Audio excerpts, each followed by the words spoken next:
Thank you very much. Let me welcome you also here in the audience in this very interesting topic. So today we were discussing sustainable energy, and now at the end of the day we are focusing on the center topic of it, renewable energy revolution. And let me introduce our panelists. So starting from here, so Petr Rokůsek. He's a founder and the chairman of the board of Nano Energies, which is a pioneering innovative energy company in the field of renewables and flexibility. And he's also founder of many businesses and initiatives like Blue Light Energy Fund and Free Circle. And he's also known thought leader on circularity. You're welcome here. Thank you for having me. And let me welcome also Andrea Ferjencikova. She's a representative of the European Investment Bank here in Czech Republic, and she's also the board member of our host, the International Sustainable Finance Center. And she has worked in the ministries of finance and economics in the Slovak Republic. Thank you very much for welcome. And last but not least, let me welcome Jakub Skavron. Go first. Okay. He is the chairman of the Climate and Sustainability Leaders of the Czech Republic, and he's an executive with 20 years of experience in executive and senior managerial roles in energy companies like RWE, EPH, and EnergoPro. So let me welcome you on this panel, and let's start our first round with the key question, with the big question. So do you think that renewables can really save us in light of the Ukrainian crisis? So can they provide a solid path for our energy independence? Let me ask you first, Petr. I do believe that we need to change certain things, like stability of the grids. We need to collaborate together in between countries and set up the new technologies to enable to aggregate the flexibility in order to create a second side of such unpredictable sources, actually. So basically, you are saying renewables is not enough. We also need flexibility. We also need grid enhancement. And this should go hand in hand together. Yeah, I don't want to be long, but basically my biggest fears is the stability of the grid. So I have no fears that we will find enough money to invest into the renewable sources. But the question is, in case we have difficulties regarding the gas supply, which is the major, basically we have a lot of ancillary services sources dependent on the gas, so we need to reshape a little bit the flexibility market, and this is the target of our company actually. Yeah. And let me return to this flexibility issue.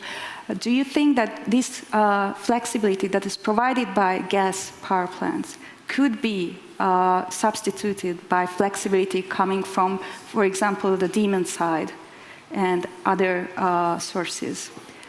Or we will still need gas or some other fuel? We will need everything. So it depends what we're going to have. We should keep on running. This is my feeling. And the challenge is how to synchronize everything together. And not only locally, but also cross borders. So which means my biggest fears from the current situation is a kind of collaboration in between the politics to keep the stability of the grids and not to move the problem from one country to the other country. And for that reasons, each country in the region should be responsible for enough flexible sources, whatever it is, demand side or whoever can help to actually to stabilize the grid should be motivated financially in order to deploy more renewable sources. Thank you very much. Andrea? Well, if I go back to your question, I certainly believe that the renewables are really one of the right way to go. And I think it was very clear what we see that with the Russian invasion of Ukraine, European Union, basically the Europe, was forced to accelerate all of the energy and climate topics, and energy security is really now under the spotlight of all of the debates, because it has certainly the spillover effects to different parts of our daily life. And it was also very quick response of the European Commission and basically of the EU when introducing the new program, Repower EU, which basically says in very clear 3 steps what shall we do. And one of them is to step up the cleaning energy, and then also better diversify and find a way how to reduce demand on our dependency. And not only because of this, but also what we have been doing at the European Investment Bank since 2019, when we have adopted our energy lending policy. We are actually stepping up supporting of the energy efficiency and renewables, of course. So for us, it's not only because of the current political circumstances what we are doing, and that we are clearly supporting the rise of the renewables, but this is something what we are looking at already for some time.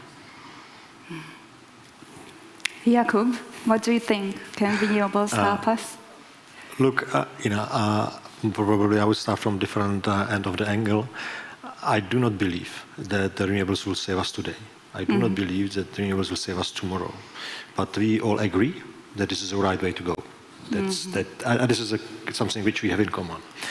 And we, as Petr correctly mentioned, we need to define a right pathways. And that pathway is not just a power generation itself, but it's transmission and distribution of electricity as a second pillar, and the third pillar is a very important element, and this is accumulation, which would, in my eyes, would play the tremendous impact in upcoming years. What we are facing today, the by far the strongest energy transition by last 100 years. We haven't seen that probably since the big industrial revolution in 19th century. It is not only that we have the Green Deal, we have the current Ukraine crisis, and this is probably what we have seen in different optics in every jurisdictions. When the Ukraine crisis popped up in end of the Feb this year, certain countries labeled a Green Deal as a dead, and other countries, which is more on a Western hemisphere out of the Czech Republic, said this is more like an acceleration. Now we have almost June, and we now all see that this is indeed an acceleration. Thank you. So we all agree that this is the right path to go. So scaling up renewables, it's a must, but it should be in a portfolio with the other innovations in networks and flexibility and so on. No, but Pálma, no, probably we missed the right question. Why we think that the renewables is the right pathway? The right pathway, because we believe that we should stop the global warming. We should think that will last more than one political term in the parliament. And therefore we should think on our planet, what is good for our planet. And of course we probably need to change as well the mechanism how energy sources and distribution and transmission would be remunerated. Is the spot or a stock exchange price mechanism the correct one? Yes or no? We need to ask banks, because banks at the end of the day would ask, is the merchant market the right one to be financeable? Yes or no? Ask banks. That will give you the right answer. A lot of questions going my direction, I suppose. No, but I just also echo what Jakub was saying, that indeed I think there is no discussion about the Paris Agreement and all of the Green Deal agreement that we actually reached, and it was not that easy. I also do remember that also adoption of the energy lending policy on our board was not an easy process at all. But it was also very interesting to see how the countries, especially in these regions, finally understood that the Green Deal and Green Agenda is really not a threat. It might be a challenge at the short-term perspective, but at the end of the day, it's a huge opportunity, not only to make, to save our planet, but also to green the industry, to decarbonize the industry, and decarbonize basically all of the means of transport and every single entity that is not only relevant for the business, but for every citizen. That's why we also set internally very ambitious goals. Basically, what we said at the beginning of, or at the end of 2019, was that we are going to stop financing all of the unabated fossil fuel investments. Then, at the same time, we said that as of 21, we will focus, or we will finance only those projects which are Paris aligned, or who are now, as we say or call them, in principle, do no significant harm. But also we set a quite ambitious goals, which is saying that at least 50% of our financing up to 2025 will be the green financing, and that we would like to mobilize up to or around 1 trillion investments in the green infrastructure by 2030. So like a lot of ambitious, and the market and our counterparts at the beginning, they were saying these are very ambitious goals. But I believe that now, after 2-3 years almost, we are really moving into the flow of the market. So we are not going to challenge whether it's good or not, but how to deliver on this. And renewables are basically part of this package and the key pillar, together with the energy efficiency and the grid. Yes, Petr. May I point out one thing, which is the biggest challenge for European Commission, I think. And let me do this comparison with the COVID. I'm sorry for that, but we could basically see how the states were acting selfishly. And currently, we are facing that basically Ukraine is disconnected from their typical supplier of electricity from Russia. And we have to connect them actually into our grid, which we currently doing. But any instability is contagious the same way as COVID.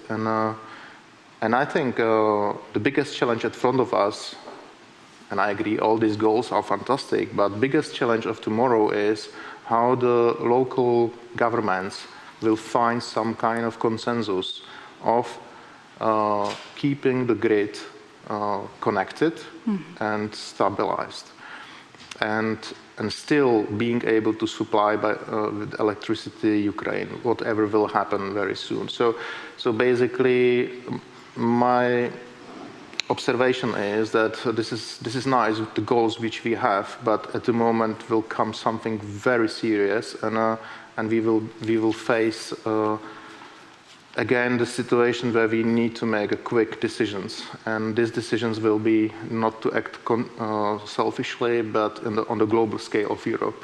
And I'm looking forward how this will be done actually. Besides these goals, how these crucial agreements will be and how fast it will be done. Yeah. So, and I know it's not easy. I'm not judging. I just know. As the guy who started 15 years ago, energy company, which is doing the business in the flexibility, I'm asking myself, what's the future? How we will agree on something like that, which we never faced in the past? Yeah, that's the accelerator point here. If I may, I would definitely agree with Petr's attitude and opinion. If I might ask myself if I do believe it is realistic, I wish that he's right. But if we have a precedence of the COVID in Europe, that the EU was not able to agree on a common approach, I really doubt that we would be able to do it in energy field, and especially in every country as a different fundamentals and different interests, vis-a-vis the energy mix and the future.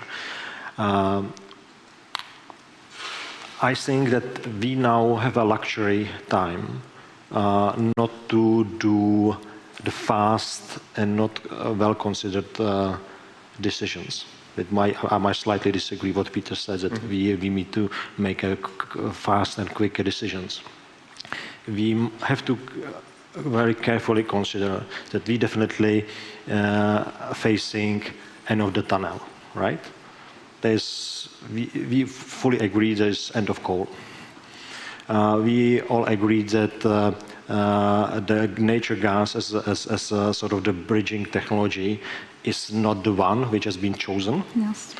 And the clear obstacles we all know. And therefore we need to decide what would be the next. Is it the hydrogen? I do not know. What is the next level of accumulation of batteries? Probably. It is definitely renewables, so wind and solar. And probably the all combination needs to work. What we definitely could not allow, the quick decisions in order to cut off nature gas, coal, or whatever very quickly, because this would have a tremendous impact on the well-being of every individual in every country. We are already feeling the closing of nuclears and coal plants in Europe, in Germany, so we are feeling the effects of that. And yes, maybe if we accelerate this process, it would have a tremendous, really bad effect. But if I may react to Jakub, also slightly, but what he's saying. But I think if we would discuss it like 3 months ago, I would agree.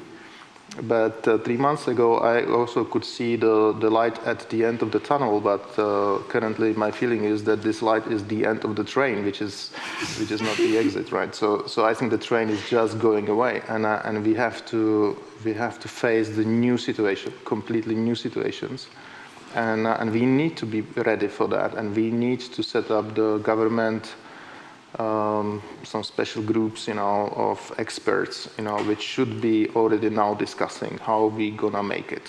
If one country goes to the blackout, for example, which can easily happen and is happening in Ukraine, and this blackout will actually, by contagious way, go to another country.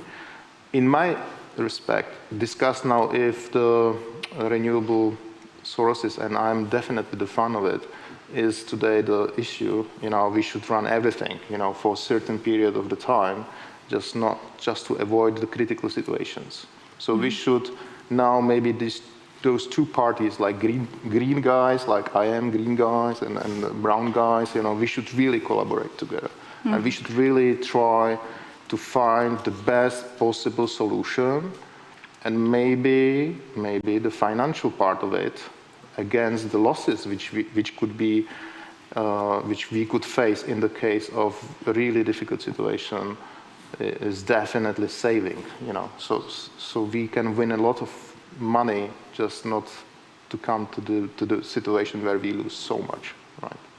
So technically speaking, I think there is a solution. Luckily we have a technology for that. We can aggregate the flexible sources. We can dispatch different productions, we can dispatch different consumptions, we can really motivate people to consume the energy in the right time, and stop consuming it, save the energy in the case the grid is in the problem. And this is all what is coming. And of course, if someone has the money and have a possibility to grab actually some panels on the market, there is a huge shortage right now, he should install it straight away. But cooperate together, find consensus together. Again, agree. But the next question is, who's gonna finance that, right? Yes. And as not so many technologies are in the money, we all agree. Of course, the development of the solar and wind has been improved over the decade. And probably who gonna finance that? It would be the question to you. But probably let's face the another question: why we are here today? And I mean, not four of us, but the situation where we are. And the Europe, maybe Petr liked it because he set up the business on the fundamentals. What the Europe decided to go in such a direction, and is extremely successful in that. Decided that the price making mechanism would be done on a spot market, and the most expensive power plant in a merit order would define the price quotation for the day or for the specific hour. And that situation actually realized that over the last decade or even more, in Europe, from France eastwards, has not been built any material big backbone power plant over the last decade or even more. Yes. Because the market did not provide a stability that the banks was not able to finance that. So, putting the nuclear aside, because we all know that nuclear will last 20 years to be built, that even if we all agree that we need to build a new coal or gas, because we need to have the security of supply of electricity, that will last at least 8 years to be built. Which means 15 years nothing has been built, another 10 years, even if we today will agree to commission a project for a new coal or gas power plant in Czech Republic or elsewhere, will add together like 25 years without a new capacity in a system. And it's actually the problem why we are here today, that the market model was so fragile that did not provide the stability for the banks to support the financing mechanism, except the renewables in the past, which was only the instrument which was financeable because there was a feed-in tariffs or subsidies, etc., which we anyway paid from our taxes somehow. But and this is the fact, renewables at the moment does not provide a stability to the grid and to the end customers. And this is actually the biggest problem of the next decade: how we gonna finance that, and who gonna bring the stability to the investors. So actually you're saying that we all agree on that we need new gas-fired power plants and coal, or? No. Okay. I said that earlier it should have been built more. But even today, we would be in a situation that we need more electricity because the people are not able to switch the light in the morning or switch TV in the evening, that we need to build something to provide the security of supply, that power plants would last at least 8 years to be built. Which means 8 years and 12 years nothing has been built. This gives you 20 years that is a gap that you have not renew your fleet, a generation fleet. I think it's a really question of the timing, because we are, I guess that what is really important now is to look for the quick wins and the low-hanging fruit, as we love to call it. And this is something that now everyone is trying to identify. But where it is, right? That's the question. But to really have a proper answer to all of what we want to solve, I believe that we should not only look in this short-term perspective, but really to have maybe three stages of really like short-term immediate response, and then later stage. That's one angle, because of course we cannot, as Jakub was just saying, we just cannot from time perspective build plants in such a short run.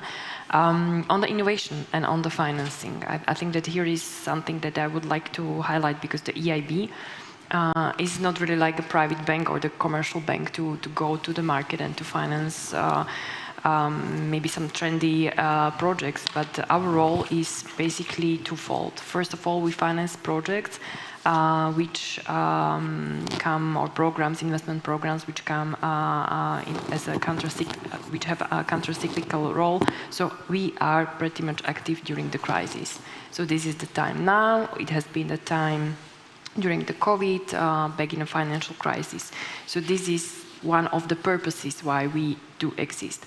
The second point, or the second element, which is very important for us, is that we are here to support the EU policies, or basically the priorities that the European Union or the bank approved by our board of governors and board of directors approved as really like the topics or the priorities to focus on. And one of them is the green energy, one of them is are the innovations and so on. So we are really not here to crowd out the private sector, but to leverage the effect and to crowd them in. And that's why we many times are coming to support the solutions which have this risky financier layer, to be able really to support this kind of projects, to have different energy demonstration investments. One of them was very much already famous Nordvolt project, which we have financed or backed by the FC guarantee back in 2018. And firstly, it was really like big expectation, a huge unknown for the market. But then after, I think, 2 years, we have provided them additional loan facility. I think it was more than 350 million euros, which we provided to already finance something. So sometimes these projects can have very quick developments, but I agree that it takes time, and we have been in a sleeping mode. I mean, like, not as a bank, but really like the Europe. And now everyone is really trying to identify what would be the quick wins. And certainly we might not find them under this mainstream renewables, but maybe we should really go a bit further to explore either hydrogen or the other new technologies. Mm-hmm. Yes.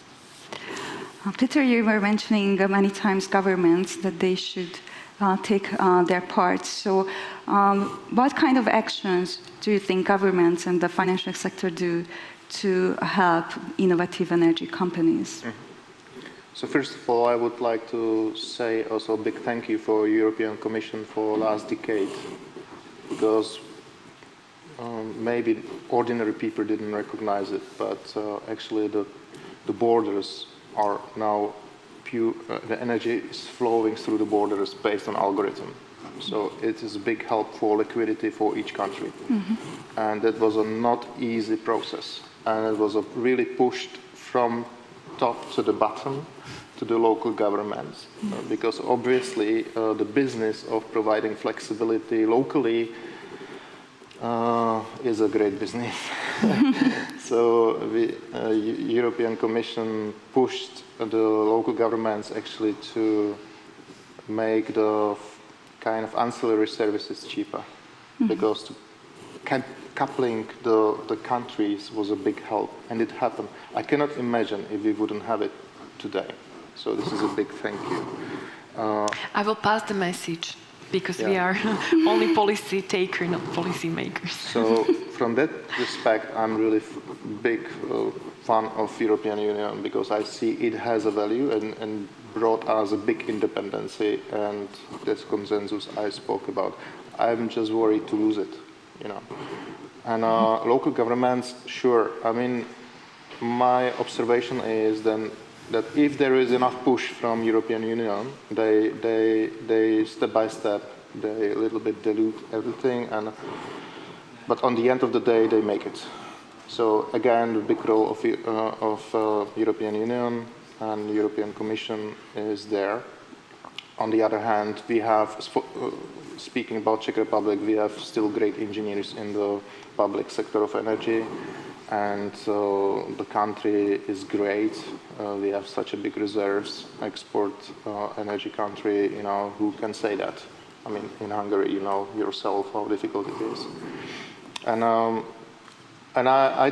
me as an entrepreneur, of course, I would expect everything should go quickly and so on. But that's a kind of reality of the world that we need also to break a little bit also. Mm-hmm. So I think it's also a good role to break something, you know. Why not? Not to be that fast. I mean the world is so fast. But at the moment we should unite. We should really unite, and we should face in energy. We are, I don't want to say it, it maybe sound too strong, but we are in the war. I mean, without the energy, it's a kind of weapon. So the question, who is going to pay for that? Let's pay for technology which can avoid the biggest problems.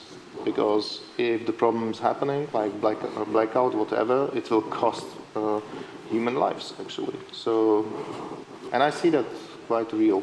So sorry for that. I hope somebody will make it more soft. Jacob failed. Just for a concrete governmental tool, which is also coming from the EU. So as an innovative energy company, what do you think about the regulatory sandboxes? So this is the tool that could help innovative energy companies when the regulation is not there fully, not there yet, but still you can try yourselves out. Have you any experience with it, or are you looking forward for the introduction of it? Unfortunately, I'm not maybe in the operational enough to give you the answer on that. So I don't have a really personal experience on that. Oh, okay. I was asking it because actually in Hungary, all the innovative companies like independent aggregators and energy communities are very much awaiting this regulatory tool, because right now on the electricity market, they just cannot enter it because regulation is not ready. But this could be a safe space for these innovations to try themselves out. But actually we are on a delay, but hopefully from fall, something will start in Hungary. So don't worry, Hungary is very straightforward towards the other countries. No, what I would like to say that, again, me as an ordinary boy trying to develop something, right? What I see on the market, we have so many devices, we have so many smart devices, but they are not synchronized together. Mm-hmm. So even though when we go to the retail, we see beautiful family houses with the photovoltaic on the roof, Tesla, parking at front of the house, basically many technologies, but each technology has a kind of app, but you don't have one app which would set up kind of defensive strategy, which is in my view the strategy that I save as much as possible. So which means, for example, if there is a possibility, I can rather charge the energy into my car or basically into the heating. And there is also proactive strategy. So which means, and how about the grid? Is the price on the spot market maybe higher? So maybe I can choose, rather than to save the energy into the car, I can sell it to the grid and maybe help to balance the grid. But this all needs a kind of a platform, unified platform, which we need to develop. And so far, I'm asking myself, how is it possible that after so many years, this is still not existing? And the answer is, there is no business model on that. Because, you cannot make money on this. Actually, you can make money to install some technology, but probably you will just leave it to the owner, okay, make it yourself. But I want to take care about my kids and my wife and maybe holiday, but I don't want to adjust some heat pump or something, with my car. So there is definitely a huge opportunity at front of us in the case we will make it.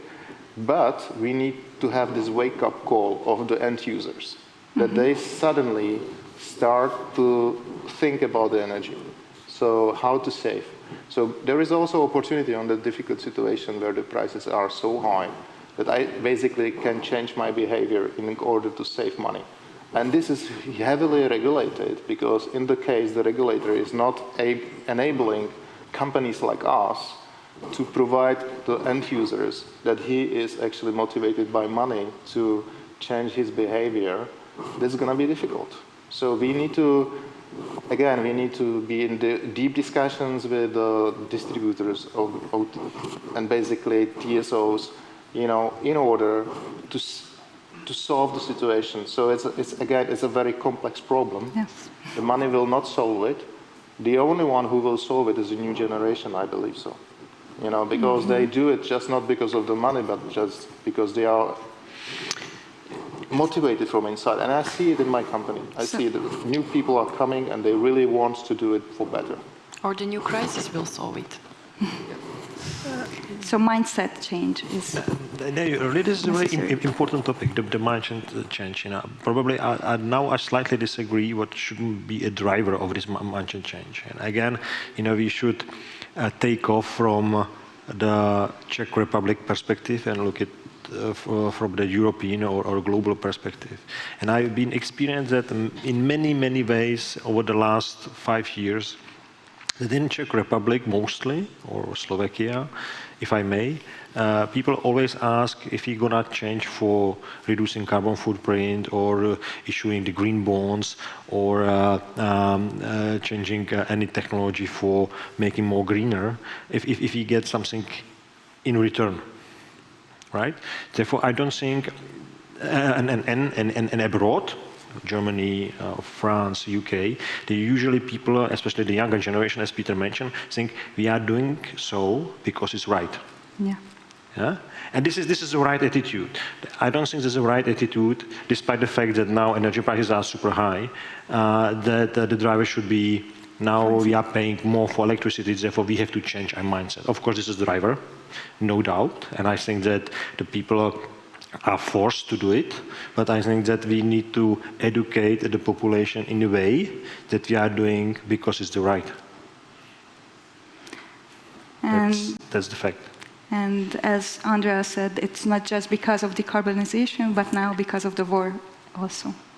Unfortunately. So change of mindset is now getting another push with this war coming on. So let's turn to financing. And Andrea, I turn to you. So what do you think that the finance sector could have in renewable energy scaling up, and what is EIB really doing in assisting this in this region? Thank you for this question. I think that I already started in the first part, elaborating a bit on what is our roadmap and what is our new energy lending policy. I think the first point to address is really that we are now seeing that there is a lot of funds being available on the market. I would really not go into the detail mentioning all of the new programming, new operational programs under the MFF or recovery program or the modernization fund or innovation fund. The issue here is really to prepare the projects and to ensure the absorption capacity is really well managed for this sector. Clearly, we are the bank, so we are looking at the projects or investments which are bankable. That means, of course, which are fitting through our economic but also financial viability. But it's our main interest to accelerate the preparation of the projects and to really make them happen. And for this reason also we don't only finance, but we also provide quite a lot of the advisory, support advisory and technical assistance to scale up the projects, to make them happen. We have definitely a large portfolio of the favorite acronyms that you might know already, like JASPERS, or I think one of the very famous lady is Elena, the energy efficiency program under the EIB and European Commission. So there is really quite a lot of what we are doing. I think what would be also very key is that we have just launched basically as of March the new investment program, the InvestEU, which is the main mandate coming from the European Commission. And this one is indeed basically the time when it has been designed 2-3 years ago, we were trying only to address the Green Deal, but then we have to adapt to the recovery of the Europe because of the COVID crisis, and now I think there will be much more of the expectation to utilize this program also to address quite a lot of the energy-related projects and products. With our climate focus, of course, we are adapting our mainstream products from the credit lines or the investment programs to have this green element or the climate friendly element. But at the same time, we are focusing more on to explore the innovation and riskier products and programs, which can absolutely serve what we have just discussed, how to better support the innovations and the demonstration programs. Last but not least, I think it's also part of the program under the Repower EU. We are working also with the European Commission and with our advisory teams how to also explore the mechanisms which could better address to finance the PPAs in the Europe. Here we believe that, of course, there is still quite a lot of to be done, some market stress and feasibility studies, but we believe that this can be addressed by some new product developed under the InvestEU program. So hopefully we will be coming soon also with some good and further announcement. We are helping also with the advisory to prepare the programs or projects under the Innovation Fund, which is basically the grant component of under the ETS deployed by the European Commission. But here again, we are saying there are a lot of money, but projects, really good projects, are missing. So I hope that we can, with all of the expertise that we have in a bank, because we are not only flotille of the bankers, but also engineers and economists who are appraising those projects and also advising not only to governments, but companies or investment funds how to better prepare the good bankable projects. So I hope this is also something which can be used in the region, because we want to see much more of the local Nordvolt cases here. Okay, it's you're mentioning PPAs, and it's actually in Hungary we also see that this is a really way forward. So leaving the subsidy schemes and governmental subsidies, and now these projects, renewable energy projects, can come online on a commercial basis. And the large consumers are actually very motivated to contract solar PPAs right now. So it's the right time for it. And actually what we see is that the banks are the ones who are giving the loans, who are pulling back these projects, because for them, this is a really new environment. You know, they were growing up in feed-in tariff systems for 25 years without any risks, so everything was guaranteed. And now they should finance commercial projects with counterparty risks coming in and with shorter terms. So a large consumer would never write a contract for 25 or 20 years. So they would write a contract for 10 years. So negative revenue tail is there for banks. And we see that for them, it is still hard to adapt. So they are the ones who are pulling back. And for this reason, we had discussions with the Hungarian National Bank how the government and the National Bank could provide some kind of support so that the bank's appetite will grow for the PPAs. So for example, we were thinking about government bank guarantees, provided government loan guarantees provided so to manage the counterparty risk, for example, and other kind of tools. So PPA is a hot topic, and we have the first publicly announced PPA, which is contracted by a cement industry player. And we know that many other PPAs are also online or are discussed. And actually, PPAs have a good momentum also because as today we already heard, and I think we will discuss it here in this panel also, the grid is full. So new grid connection capacities are not granted by the Hungarian distribution and transmission companies. And as I know, it's also the same in the other countries in the region. And actually, in case of PPAs, you can make on-site projects. So you do not need connection capacity, and still you can develop more renewable energy projects.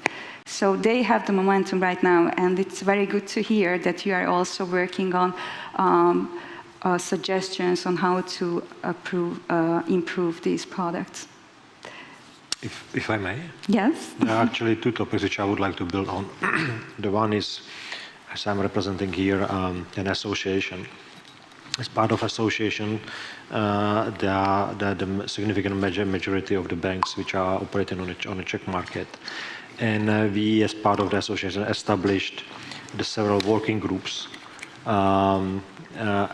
which actually might be working on a green finance topic. And we would like, because as part of the association are the insurance houses and big industrial players, we do not like to take a silo approach, that the bank association would agree with the banks on one approach towards the decarbonization. And all the banks actually like that idea, that we inviting for these working groups the other participants of the industries and not only financial institutions, and participating on the topics, how the topics should be deployed to the market, not to be seen only that come up with the probably at the moment the most active group, which are the banks, and leaving apart the rest of the industry. Therefore, the association which I'm representing today, which set up the core of the measuring of the carbon footprint of individual institutions in Czech Republic, we are very active vis-a-vis the topics, how we consolidated the major institutional / legislation activities vis-a-vis the decarbonization process, using the taxonomy, using the methodology applied, etc. The topic related to PPA, which you mentioned, I'm great supporter of PPA. Honestly, we've seen that in a history of long-term contracts for natural gas, which Russia mostly in the past, which has been slightly changed over the last decade.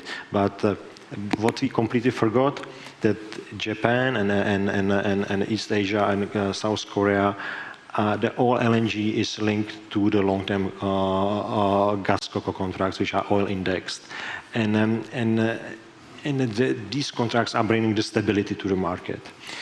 Banks, and this is probably the contrary what you are saying, should look at the PPAs from a different angle, and they should pushing the topic of PPAs instead of the pulling out, because the PPAs brings the stability. Yeah? PPAs could be for 5, 10, maybe even more years, but it's just, I usually say this is a quasi-regulated business, because the banks have a predictable cash flow for a certain period of the time, and the banks always should look at the problem from the different perspective. In the past, we had the feed-in tariffs, which was easy to finance, and now we have the fully merchant power plant. This is a fully risk exposure. The PPAs are actually the mitigator of the problem, and a strong mitigator of the problem. And I'm a great supporter of PPAs. And as we have a representative of the trading in industry, Petr can heavily contribute to the topic. Petr, do you want to? No. I'm just a little bit lost. I see the European transmission grids as great ecosystem right now. It's a kind of nature. We need to treat it right now. I'm sorry, I'm just put it always on the table again. But the PPAs is great, and whatever we can dispatch to keep towards such an ecosystem, to keep it running, it's not going to die. It's important to do it, even if it's nuclear power plant right now, even it's coal power plant, whatever. Just keep it live, and help the distributors and TSOs to lower the losses. And the losses might be quite high. So therefore, before we create the losses, we should invest to avoid the losses. And that solution is one of the solutions. So I hope that we can really find out as soon as possible different strategies towards the future, which is really coming. And that's my focus. So maybe. Okay. Yeah. So I don't know whether Jakub, you want to elaborate a bit more on what do you think, how can we improve financing in the Yeah, this is actually the link to PPAs, right? Okay. You know, the banks need the stability and they need to have a visibility of the cash flow, and how we could creatively develop the PPAs and make them simple, you know, not to over-engineer the topics. Yes. Then will bring the strong stability to the banks. You know, I've been talking to banks on renewable PPAs for last 24 months, and honestly, maybe on the contrary, on Hungarian banks, the banks which I'm talking to, they love it. You know? They are able to provide the very high leverage on these products because they know the off-taker and the credit of the taker. This is a green product which they need. They have a clear visibility of cash flow. You know, that's, I would say, this is a pretty positive topic for them, and this is actually where I'm heading to. That probably this is kind of the bridge what Peter was mentioned. Is it the time probably change the market model in Europe, you know, and make the producers the business more regulated in a way that then there will be the less peaks and less losses, and be more stability to the market potentially. You know, let's discuss. You know, I was checking the spot prices yesterday in Czech Republic, and there were prices of electricity in a certain hours for over the 400 euros per megawatt hour. And this is a sort of the prices which are not sustainable, you know, for anyone in this room, right? And vice versa, you know, there are the moments which the prices are negative. You know, why we should even build a power plant when the prices are negative or are below, you know, for something which we called is in money, right? All right, Jakub, besides financing, what do you think that in countries in the region, what challenges they face in the other dimensions of renewable energy projects? So, for example, licensing, grid connection, and support schemes. You know, you mentioned it. You know, currently, when I was observing the renewable business in Czech Republic and abroad, the biggest obstacle to me was not to get the financing, or not get the technology in place in the right time, or the workers. The biggest obstacle was get the permissions. You know, this is such a headache, right? And especially in Czech Republic, which slowing down the transition enormously. Lastly, I'm not a great fan of the subsidies as well, because subsidies are slowing down the process as well, right? And make it very rigid. Probably we can find more innovative topics, how we can incentivize the industry and the people to invest into renewables, you know. Sort of this is, in other words, it might be a chicken egg problem that we get the money from the Brussels, therefore we should spend it them, instead of to provide the tax reliefs, you know, and to make it more easier. So sometimes these problems are more complex than we think, but definitely I'm not a great supporter of the subsidies, because this always create a gray zone, which I'm not the one who would welcome it. Okay, we have one question from the audience. What could improve the absorption capacity of EU funds? And what do you think this is the role of national governments in increasing the ability to absorb more funds? Who would like to answer? Andrea? I maybe more on my personal capacity as on my EIB's capacity. I think that many times what we see is a very complex administrative process, right, behind the application to receive any subsidy from the EU programs. Commission used to say, or used to even highlight that the new coming financial perspective is going to be much more easier in terms of this burden in terms of the administration.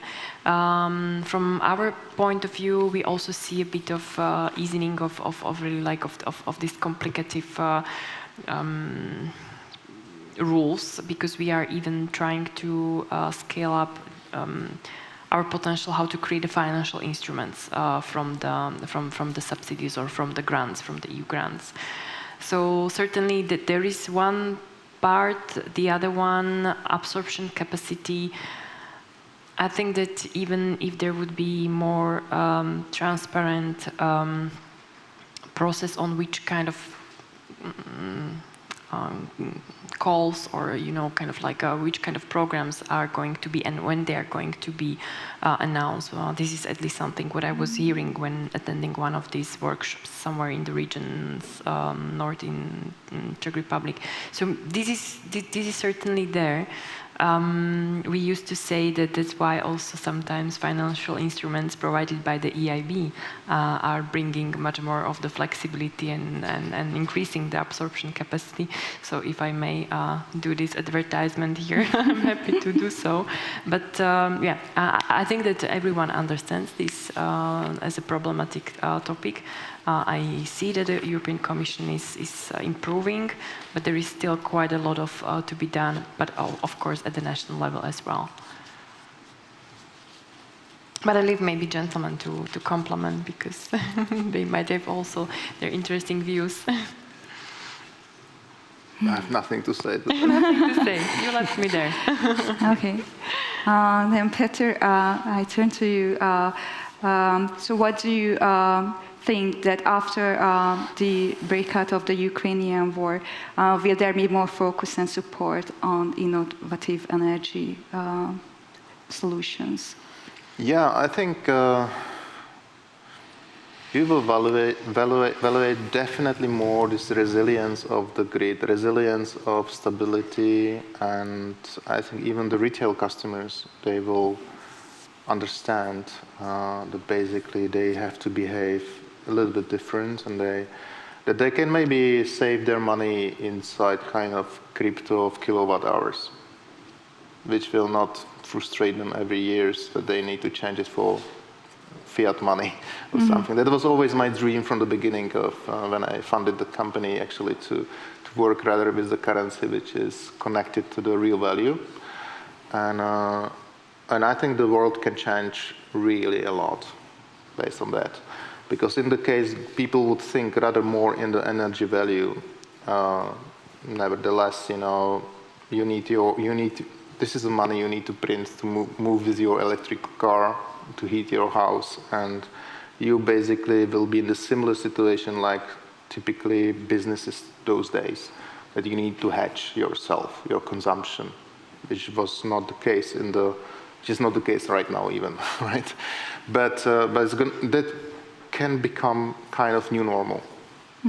And this will be interesting, because then we will face the peer-to-peer solutions. But how to get there? We have a lot of steps, in front of us, and we shouldn't fail. So I'm absolutely okay to go step by step and not to be in a hurry in this area, because we don't want to face some fatal mistakes. But maybe someone else will push us. If I just may complement one idea which was just triggered by what Petr was saying, is indeed there is a huge potential of the energy efficiency. Because we see such an enormous rise of energy prices, and it's not going to the budget or let's say to the companies, but it really touch every single household and every citizen. So there are quite a lot of programs, either supported by the subsidies. I think that here it would make sense really to go more with the subsidies, but also different financial innovative instruments which can really every single person, not only the company or the state or some really like a big corporation, take in order to do something with the energy market and with the consumption and with the development of the prices, energy prices. And this is something maybe additional kind of like a trigger which we see now these days, that basically people are asking themselves what they can do also from their own perspective, and I think this is again a bit of a change of the mindset that we are witnessing. Basically, it's not only about buying the electric vehicle, but also looking what I can do at home, how to maybe make the things more energy efficient. Okay, thank you. I think we will close the panel in a short time. So if you have something to add to it, Jakub? Okay, my last question is that, okay, we were talking about what should be changed. If you can just choose one thing that you think is the most important to be changed for the renewable revolution and for the path towards energy dependence, what would it be? And let me start with it. I think one of the most important players of this whole transition are the network companies. And actually what we see is that the network companies' mindset and their willingness to innovate, their willingness to incorporate new technology is, I think, really lacking behind. And I think now network companies should grow up to the task that they have to do, because they are in the center of all this renewable revolution and transition. Petr? So it's I would like to see people to wake up and to make conscious their biggest addiction, which is energy. And I would even be more specified, like electricity. And I would like to live in the world where people can have their own sources, produce their own energy, and they can share the sources. Obviously, there will be also some centralized sources. I'm rather from the decentralized world. They both should help each other. But this wake-up call of our biggest addiction, I hope people will finally evaluate it and change their attitude and behavior towards more freedom, because democracy in politics is nice. But if we don't have democracy in energy, it's going to be ridiculous. That was very nice. Now I should take my floor, huh? After you.